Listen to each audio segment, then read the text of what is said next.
All right. And one. Looks like we are live. All right, everybody. Thank you so much for coming to the Provoke Coach podcast. I have with me a special friend, okay, a special guest, somebody that I've known for a long time. And I got to really rub shoulders with this gentleman and really see his work ethic and where he comes from as far as integrity. I have Mr. Dan Monk. Thank you so much for being our guest today. Yeah, absolutely.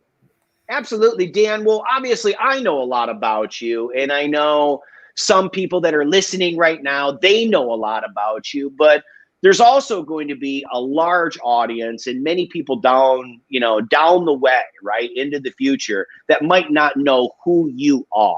So give us a little bit of a description about who is Dan Monk right now. Oh, shoot. Right now, growing the mortgage and real estate business here in Michigan and working on expanding out into Florida, out by where you're at. Yeah, it's a crazy market right now. So it's a great time to be learning a lot still and really seeing my business grow. So really happy with it. And so you do both mortgages and real estate. Is that correct? Yes. Yep. Awesome. And I mean, what's it like doing kind of both? I mean, it's like the jab and the uppercut there you got, right? Yeah. See, to me, I think it's easier. Especially being an agent with the mortgage ability, because then I'm calling the listing agents for my buyers. And instead of saying, oh, yeah, they're pre-approved with some other guy, I can say, like, I pre-approved them. I have all their documents. I've ran all the numbers. I know they're qualified. I'm going to close the loan in, 20 days. And realtors seem to like that because then they're like, oh, awesome. I believe it, so more control. Yeah. So it's a little bit more control, right? Instead of you going to other people to try to make, because that's got to be a real pain in the ass, right? Like if you're a real estate agent, you got to make sure they get approved. And then do you really know, so is there this waiting period of really not knowing what's next, right? So you kind of have a little bit of control on that. Yeah. And I like it. I like it a lot. Yeah. Oh yeah. Well, so which one started first then? So when I, left the company that me and you worked at together, I went into the mortgage industry. Remember Matt Hancock? He actually got me going over to United Wholesale Mortgage. They're a wholesale lender. So I learned the business on the mortgage end first, loved it. But over there, you're working with brokers and loan officers like myself. Now, I wanted to go be working with the individual buyer and the individual client. So I went off, did the loan officer thing. And because I had good success with that and was sick of giving my clients to other realtors, I was like, hey, I'll just go get my real estate license and do both. So wow. So then you went into real estate. Now, which do you like best? So they both, I like them both. They're both unique. I like the real estate end because, it's cool to interact with the people, go out, show them some houses. But I also kind of like the mortgage end because it's like, just, hey, give me the numbers, give me the documents. I'm going to put the application together and let me do my thing. So they both have their pros and cons, and really they kind of come hand in hand. And to me, it's just easy doing both. But I guess if I were to say I'd rather do mortgages. Yeah, you'd rather do mortgages. Yeah. Well, I mean, mortgages really, it is all about the number, right? I mean, you really got to make a decision, black and white, about what the person can do, right? There is no schmoozing or that feeling, that intimacy. It's just straight numbers.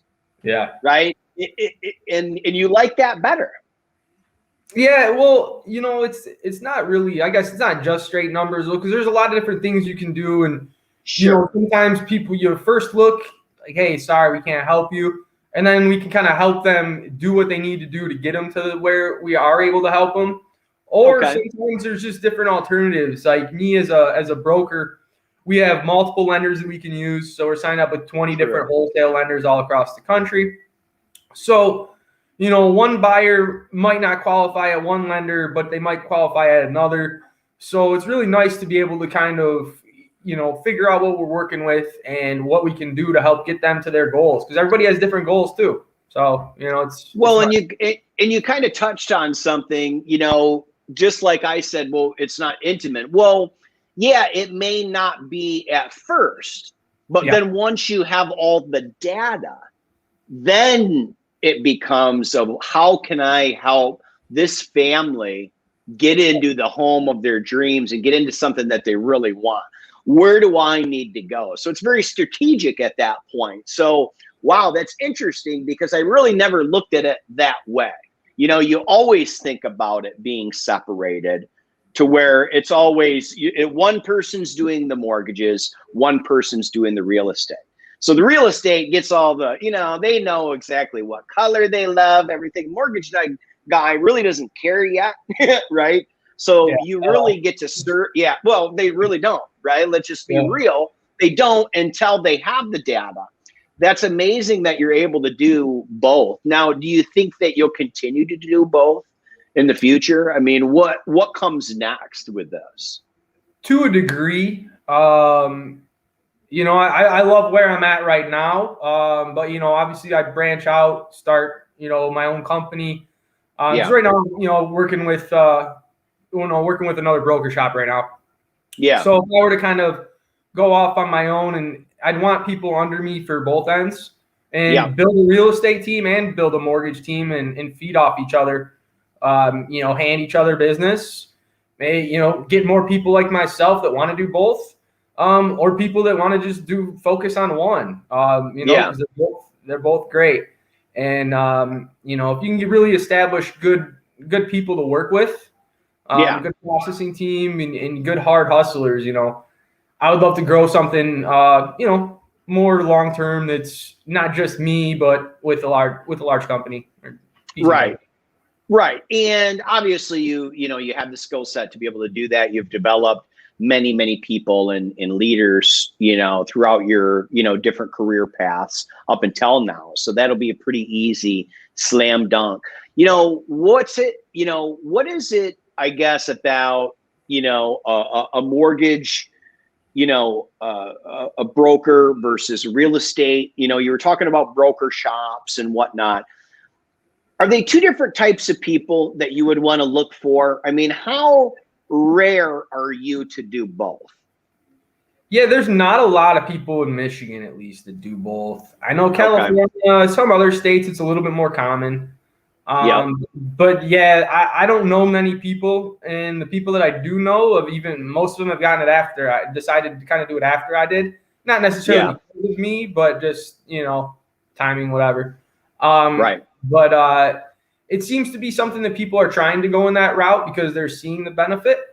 But then a lot of other people would rather just focus on one thing and just perfect that. So everyone's different. I really like the ability to be able to do both. I think it's definitely not overwhelming. Some people think it's too much. I don't think so at all.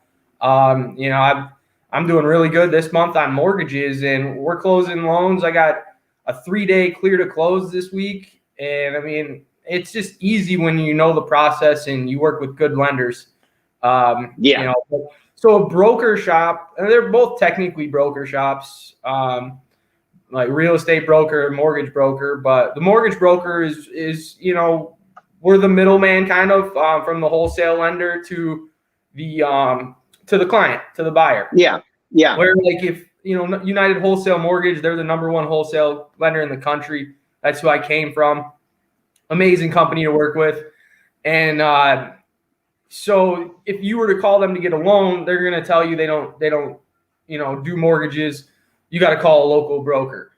So they would call somebody like myself, and we would do the loan. They would underwrite it, fund it, service it, all that stuff. So nice.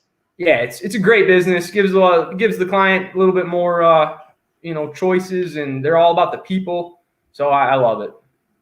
Yeah, well, and that's important to be able to have that backing and fully understand, because, as it does take some time for you to really establish yourself in that regards, both as, in mortgages and in real estate, right? Like, it is a service-based trustworthy type business to be in. And that really takes time.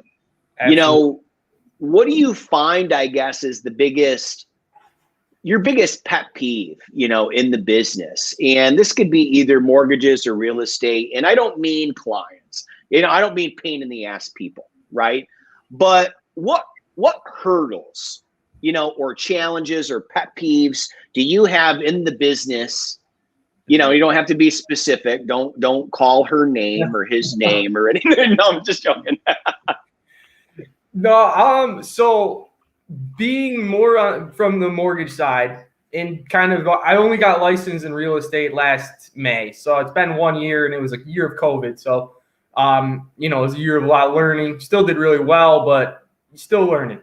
And I think it's just funny to me how many, shouldn't be saying, how many realtors think they know about the mortgage business and what, and you know, and just everyone, you know, they've been in the business for 30 years and they know everything, yada yada. So right. I would say getting over people's egos that you work with and just trying to solve a problem. Like, look, we don't care how long you've been in the business. What can we do if we have a problem? What can we do to solve it? Like, how do we get past this? You know, let's move forward, figure it out.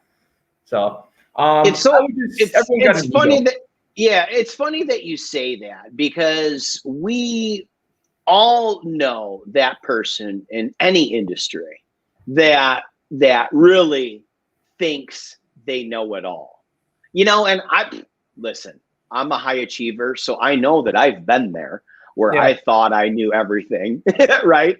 My wife will attest to that, right? Or, you know, really anybody that has done well. And you're absolutely right. Putting that ego aside for a second, because it's not their fault, right? People are conditioned over the years, whether 30 years in any industry will tell you a lot. Okay. So they're used to something taking place because of what they've gotten before. Absolutely. Now you knowing mortgages, like, what is the biggest thing that you learned, you know, I guess, to where when you got into real estate, you knew, you know, that this possible objection maybe that realtors get, you know, like you said, realtors think that they maybe know mortgages better than they do, but you already knew it going into real estate. What were one of those things that kind of stuck out that you're like, no, that's not how it works, guys? Okay, so this actually recent. You know, I just closed on one of my real estate clients that I did the mortgage for as well, and you know, we went to the open house, so we actually were able to meet the realtor. So that was pretty cool. That's, you know, that's one of the. I told her on both ends. She's pre-approved. She was really excited. She even said in front of the buyer, like, "Hey, I really like that you're doing both." So that made the buyer feel really good. And you know, they wanted a really big offer, and they thought that the down payment was really important. And she's like, "Oh, you know, the biggest down payment you can is important." And I'm just like, why? Like, you think a 20% down matters, but it really doesn't. The seller gets the exact same amount of money at closing. Doesn't matter. My client ended up, we kind of told her we were putting 20% down. We ended up putting 5% down and closed the loan in 2.5 weeks. And the listing agent didn't know any better. She didn't know that we only did 5% because it doesn't even affect her. She doesn't find the documents. It doesn't matter. And we closed the loan and got it quick. And she was ecstatic, really happy. She's like, "You knocked it out the park. I appreciate it." Blah, blah, blah. I mean, we won it over 14 other offers. So, you know, you got to get in there and, you know, kind of win the battles. But it's, you know, just kind of wondering why people picture the mortgages in one way, but there's a lot of history, and mortgages have been changing for years. And I'm newer, so I don't know most of the stuff from back in like 2008 and all that stuff personally. But over the years, things are changing. Every year things change. That's why it's like, it doesn't matter how long you've been in the business if you don't know the new stuff. You know, because there's a lot of new rules, there's new guidelines, there's new ways. Oh, sure. And it's always changing. So you got to be on top of it. Well, and you know what's funny is that going back to that story that you just said, the listing agent, she didn't know, right? She didn't know. She thought she thought she was speaking the language, is what she thought. So she was, throwing around the idea, let's put more money down, let's get this offer, let's do all that. And you did the right thing by the client, right? And said, look, that lady, that lady's crazy, and I don't really mean that, but you don't want to do that. Her inability to put her ego aside a little bit and just say, hey, look, let's not oversell this. Let's not try to speak the language when we don't know, because I'm assuming that's a challenge in your industry as well, is people kind of talking a little bit too much about this or that. It is in every industry, but I would just imagine, the housing market is such a powerful industry because, everybody watches it like a hawk, right? Online and through, the media. But also, it is something that it's the largest purchase that you're typically going to do in your lifetime. It's the one that lasts the longest. It's the biggest. It means and carries the most weight, right? It either cripples people, takes them down, beats them up. Like, why on earth, Dan, did you decide to go into something so valuable? I mean, here you had a great career that you were, doing very well in, a very, good salary, benefits, the whole 9 yards. What kind of led you to this industry? Just knowing people that were already in it and knowing how much they liked it. And, as the one guy we mentioned earlier, came from the company that, I was at when I made the move, and he knew what I was dealing with. And he was like, trust me, man, make the move. You'll be happy. And, it took a little bit of time to really make the decision, probably actually a couple of years really to finally make a jump. But, it comes to a point where you realize that, I was comfortable. I knew the money that was going to be coming in. I had no stress on that, but except in the office, you know how that was. Right. Sure. But, it was complacent. I knew what I was doing. I mean, we managed the gym. I went to, you know what I mean? It was pretty much a dream job with just a lot of stress and pressure. And, I realized that I was there long enough. It was a good run. But there was more out there. And, seeing, like you said, everyone that we worked with is now, a lot of them are now doing other things and they love it and they're happy and they don't ever look back. Like, they learned a lot. We learned a lot at LA Fitness. It was a great experience. But I took all that stuff with me, a lot of knowledge, and decided that this was the path I wanted to go. UWM really made me love mortgages and love the business. Nice. Great company. Just wasn't the position I was looking for. And just made me want to run with it. And it's funny actually, because there was a guy that when I first started, I sat next to, and he told me, like, when I got there, he was like, and he even called out I was going to work for one of his brokers because we had a lot in common. But he's like, you're not going to want to stay here very long. I can see you wanting to be a loan officer because you're the type of person that should be dealing with people and not loan officer brokers. And I always thought that was funny. And then finally I was like, he's right. I'm out. I got to go do it. Grow my own business. Well, and that's funny because some people can, they can pick up on that. And, whether it's another person telling you or really your inner voice, there's always something, right? And it may be that, remember, you came from something, that you're right. You did have a lot of comfort from, and you knew what was expected. And it was, I don't want to say easier for you, but anything else different than that, you're going to gravitate towards, you're going to excel very well. You're going to maybe take that first pick. I know I did, after leaving corporate America, I went on to something, and then it was totally different from what I was doing before, but kind of the same.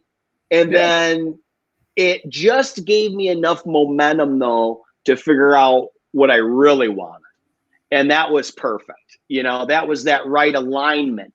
And I think a lot of people go through that. Like this guy said to you, he's like, oh yeah, you're not going to be here. Like he already saw the vision because he saw the type of person that you were, and, you know, really probably how you carried yourself, you know, minus the analytics. You had like the analytics side and the personal ability, you know, to really get with the people. Well, where did all this come from? So let's go before corporate America a little bit, because you were in corporate America for what, 6, 7, 8 years, something like that. 8 years at LA. 8 years. I guess, you know, I don't know if you count UWM corporate America.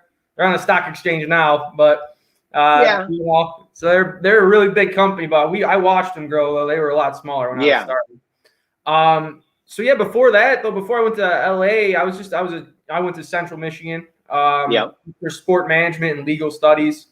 Wanted to be a sports agent, Jerry Maguire. There you go. Didn't feel like going to law school after college though, so decided to go a little different route.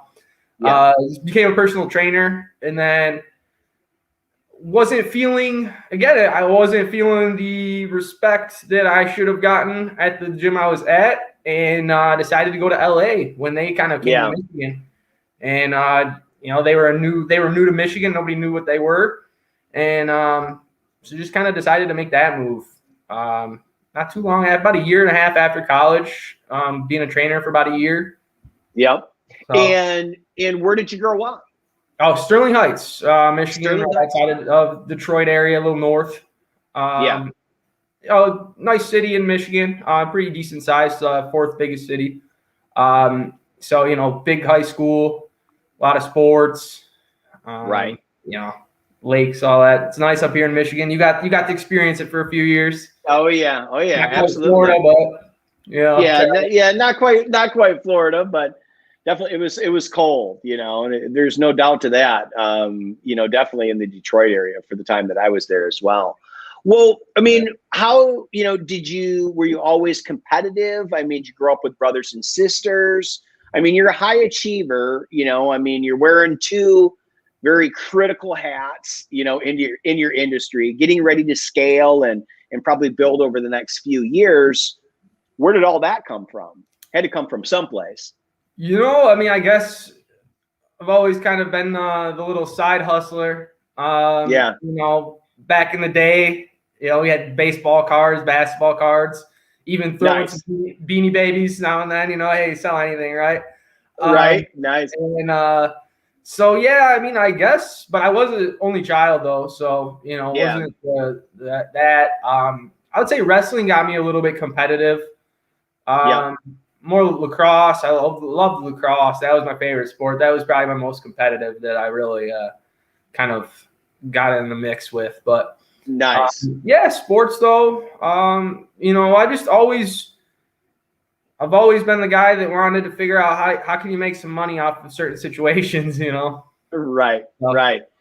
Yeah. I mean, what was that entrepreneurial edge? I mean, that you think that you gained? I mean, like you said, you were selling Beanie Babies and baseball cards. I mean, that, you know, that's cool. You know, that's making a little bit of cheddar, but did it evolve from there? Like in college, were you know, picking up side hustles to make extra cash? I know I did in college. What about you?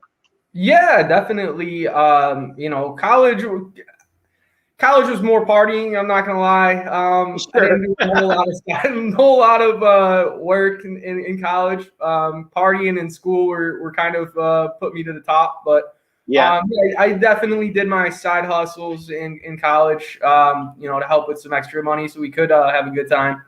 Yeah, of course. But yeah, I mean, I would say though that I've always just been like that, which is also part of the reason I left the first gym is because like you know, like guys put me in sales, like, and they were like, oh no, just work the front desk or whatever. Like, no, dude, no, he put me in sales, and I went to LA and got promoted within you know, a month and a half, and then promoted again within 4 months. So it was just, you know, I've always just kind of had that give me more mentality and So. Well, high achievers do, and it's really hard when somebody is not a high achiever because they don't get it. They don't get that you're kind of blissfully dissatisfied with your current situation. And what that means is that you have a lot of gratitude for where you're at. You're very blessed in that regard. You know that you did a good job. You know that what got you there, but there's always just something else, that's out there that you just want to do just a little bit more. Because I mean, frankly, we're young, right? I mean, I'm not as young as you are, but I mean, look, we got a lot of time left on the clock, to be able to do really what we want to do, and people go through this all the time. What advice, I guess, let's start with, the business part, Dan. What advice do you have for somebody that's maybe thinking about real estate or thinking about mortgages or thinking really about the industry and getting into it? What advice do you have, or what nuggets can you give them, to help them? Do it, but just go all in though. It's one of those, you got to put your foot on the pedal and go. I know my first year when I had left UWM, I sold a rental property and did really well off of it. So I kind of slacked for a couple months. It was right in the summertime. So I was golfing a lot, and right as I got my license, and I kind of realized, like, hey, dude, if you're not going to put in the work every day and get out there, you're not going to get new clients. So my first year was rough. As far as, the business aspect, and I didn't care because it didn't matter to me at the time. But now that I'm like, my business is completely referral based. People that I know, real estate agents that I've worked with that need their clients pre-approved. A lot of lenders, a lot of realtors, they buy leads, and that's just not my business model. So I'm starting it organically. And to me, that's the best way to get it. Yeah, you're not going to get it as quickly, but my clients are loyal. They like me. They like dealing with me. The reason they using me is because of that. And it just, to me, it's the best and right way to start your business. Other ways fine too. Other people have a lot of success with that, so I can't knock it. But just for me, it wasn't what I wanted. And I love it, building it organically. But it's all about using the people that you know. Like Clint, I don't know if you remember Mike Knight from LA Fitness. I just helped him buy a house. Nice. And did his mortgage. And it's like people that you've met years ago, even if you're not in contact with them. Continuously, my Facebook posts and being out there and just, that's how you just end up getting business, because people thought, they respected you and respected your hustle back then, and carries over. Yep, absolutely. And I guess, non-business wise, right? So you went through a couple of provoking moments, right? Throughout your history. What advice do you have for somebody that, they're maybe not feeling, the best about their current situation? Maybe they are stuck. You've had a couple of, provoking moments in your life that have kind of caused you, to really pivot. What advice would you have for those people? Set yourself up for the ability to be able to be flexible. I know it's tough and not everyone has that ability, but if you don't figure out a way, you're going to keep doing what you've been doing. And that's kind of where I was at. And I was like, you know what, it's time to make a change. You got to do it. Make sure that you're going to be fine. And, you're not going to go homeless or anything, but you have to be willing to accept a step back. And that's the main thing, is like, you can't be scared to step back in order to step forward and eventually. And that's the main thing is everyone gets complacent, like, oh, I'm making X amount. Well, great. But you want to make more than that, or you want to be more than that, even if it's not about money, whatever it's about, you have to be willing to take a step back, because you're not just going to start off where you are right now. If you've been doing something for 8 years and you want to do something new, you're not going to start off where you are. So, but you got to be humble, and you got to be willing to get to where you need to be, though, and do the work. And that's the thing. Remember at LA Fitness, we learned, the difference between successful people and unsuccessful people is willing to do things unsuccessful people won't do. So you just got to be willing to go out there and do it. Do what it takes. Well, grind. Yeah. And it's probably the most powerful thing that you've said a lot of powerful things today, but probably the most powerful and profound thing that you said is the willingness to take a step back. Because it's a fact that if you get out of your comfort zone, it will be uncomfortable in one way, shape, or form.